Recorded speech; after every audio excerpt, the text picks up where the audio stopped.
Man, I think Deltarune is one of my favorite games I've ever played. I love the characters, the gameplay, and each chapter keeps getting better than the last. Chapter 1 is a great introduction to the game, setting up the setting and main cast. Chapter 2 is a fun continuation of the last, providing some really funny bits and some new characters, while also starting the weird route. Then lastly, Chapter 4 is easily my favorite thus far, wonderfully raising the stakes and setting the tone for what's to come. And oh, what do you mean I'm missing one? Oh, sorry, I was embracing my inner Gabe Newell by not being able to count to 3. Yes, Deltarune Chapter 3. And I want to start off by making something very clear. I like Chapter 3. There were many parts I enjoyed, and in almost every other RPG, Chapter 3 would be one of the best sections in the entire game. But in Deltarune, I think it falls short from what some other chapters had going for them. And that's okay! Deltarune is still one of my favorite games. I don't expect every part of Deltarune to be perfect down to the very last minute detail, especially when Deltarune is an indie game being made by a small team of talented developers. Flaws are what makes games interesting to talk about, at least in my opinion. I also think it's important to bring up that these are all my subjective opinions. I'm not saying that this is every player's experience. If you don't agree with what I say, that's completely fine. In fact, if you have any criticisms, feel free to say them in the comment section. I'd honestly love to hear what people have to say, as long as we keep it civil. With all that out of the way, it's about time we get into the video.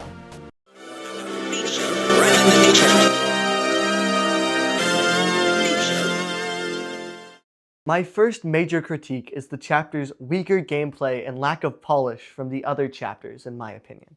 It's important to mention that before making this chapter, Toby Fox developed all the previous chapters by himself, and then formed a team after he wasn't satisfied with the efficiency at which the game was being produced.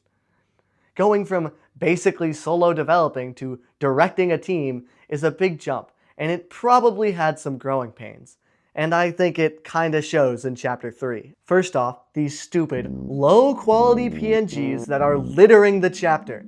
I get that they are supposed to be kinda funny, but they show up so often that they lose almost all of their humor.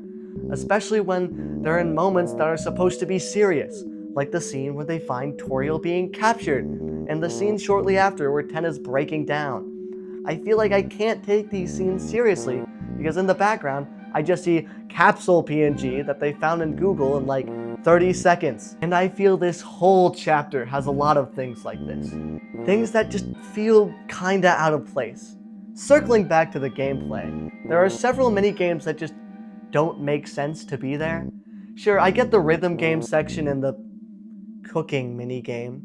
I'll get back to you later. But the Suzella and Cowboy minigame just seemed so out of place. Especially the Suzella one, where it's literally hidden behind a very missable point paywall. It appears to me that they were made before the whole chapter was planned out, and they were just thrown in there wherever they could fit. And this stupid cooking minigame makes me want to tear my hair out. Maybe it's just a skill issue, but the jump feels way too heavy. I can't even see the fire I'm supposed to be jumping over because it's way too small, and I swear, the throw is delayed, and let me tell you how much I've come to hate you since you've come to live. There are 387.44 million miles.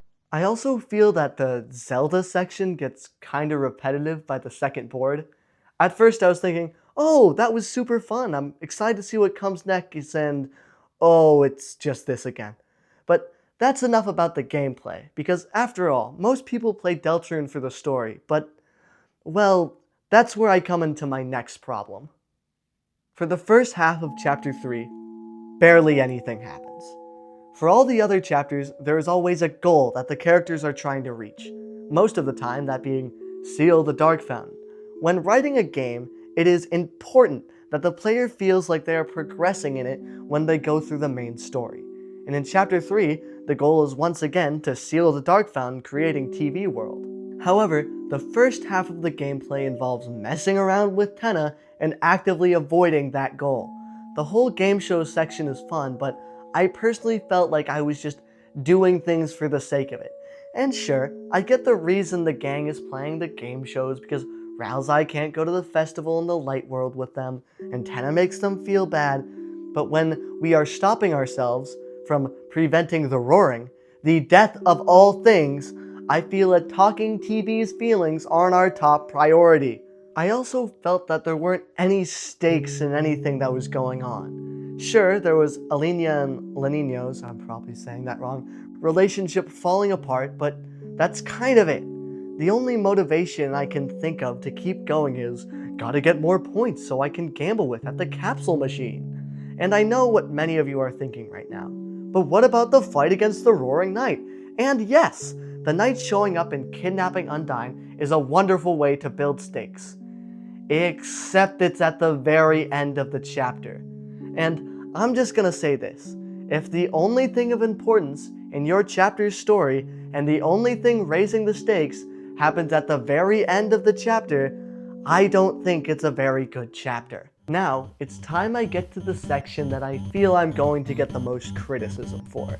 And that is the fact that I didn't like Tenna very much. Tenna is the core focus of Chapter 3. He is the main antagonist, and since so much of the chapter is focused around him, you need a strong and well-executed story with him. And I think he kind of falls short of that. I do like his backstory and motivation. There is something very endearing about this guy who just wants to be important to people and doesn't want to feel useless, to the point of obsession. But I feel the way this was executed wasn't very well thought out.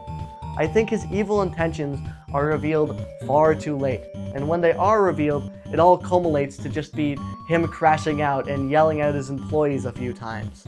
It feels to me that the developers almost just remembered, oh yeah, we have to make him the bad guy.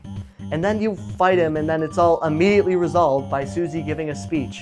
And for this last part, I will say, this is very nitpicky and most people will disagree with me, that I don't like Tenna's character design very much. I get that they're going for like a Donkey Kong Country 2D animation from a 3D model, but I feel it just makes him stand out and not in a good way and makes all the other character designs look kind of bad. I feel it was a lot more made as like a set piece that looks cool rather than an actual thing that adds to the character, since I don't really see what this style of like animation has to do with Tenna outside of like old CRTVs maybe? To wrap things up here, I'd like to once again mention that I do in fact like Chapter 3.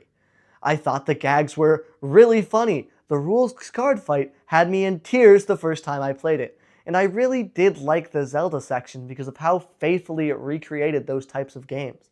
I also love how everybody acted in that section, especially Susie just being a menace. And the Tenna and Knight boss fights? Incredible stuff. I especially don't think the Tenna fight gets enough love. Like, the part at the end where you're hopping from minigame to minigame is so fun.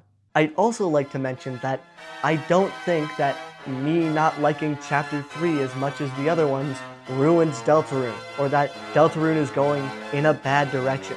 Since, like I said at the beginning, Chapter 4 was my absolute favorite, and I love how the series is going to continue. I just think that Chapter 3 was just the Deltarune team getting their footing, and that when compared to the other chapters, it's a bit of a step down. I will once again state that everything I said in this video are my subjective opinions, and if you don't agree with them, that's completely fine. My goal is to create genuine discussion about the games we play and to think more about these games. I don't want to make anyone mad, truly. Thank you for watching, and I hope you have a wonderful day.